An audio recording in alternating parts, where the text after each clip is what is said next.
She felt it before you said a single word, before the introduction, before the smile, before anything you planned to say. Something had already happened, and you didn't even notice it, but she did. Most men spend years trying to become more confident, reading books, practicing, rehearsing lines in their head on the way to a conversation, and still, they walk away feeling like something was off. Not because they said the wrong thing, but because they were performing the right thing. And there's a difference she can feel in her nervous system before your second sentence even lands. So what's actually happening? The human brain is constantly reading microsignals, tiny things.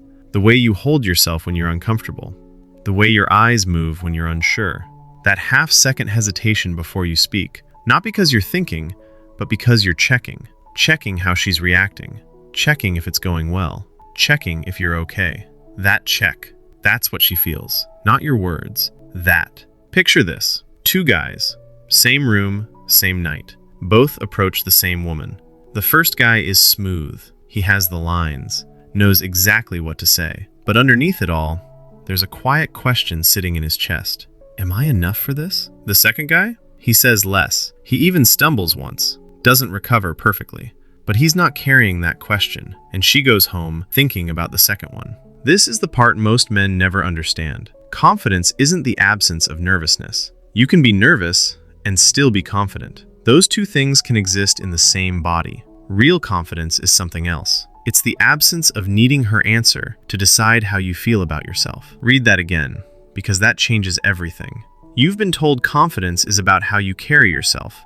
Shoulders back, eye contact, steady voice. And yes, those things matter. They're real signals, but they come from something deeper. The men who have what we call unbreakable confidence, they're not performing a posture. They're operating from a decision they already made about themselves, long before she ever showed up. And that decision? It doesn't move when she pulls back. It doesn't crack when she doesn't text back. It doesn't need her validation to stay intact. Think about the last time you were waiting for a message. You checked your phone, put it down, picked it up again.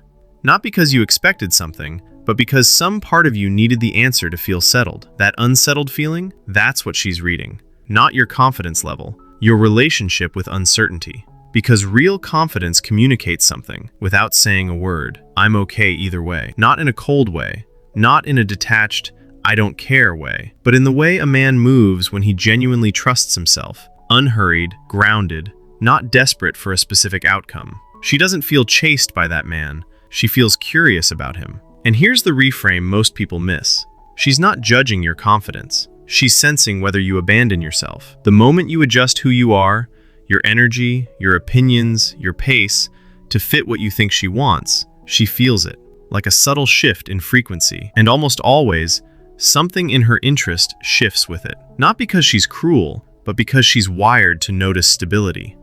On a deep level, instinct is asking one question. Will this person hold under pressure or collapse? And every time you override yourself to earn approval, you answer that question.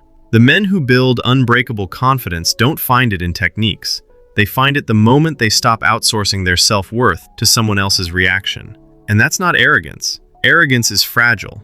It needs to win. What we're talking about is quieter. It doesn't need to prove anything. It walks into the room, already decided. It speaks without performing. It leaves without unraveling. And here's the strange part. The part most men realize too late. The moment you genuinely stop needing her approval is usually the moment you stop having to chase it. So next time you're in that moment, right before you approach, right before you send the message, right before you speak, pause and notice the question you're carrying. If the question is, will she like me? You already know what she'll feel. But if somewhere inside you, the answer is already, I'm okay either way, she'll feel that too. And she won't forget it.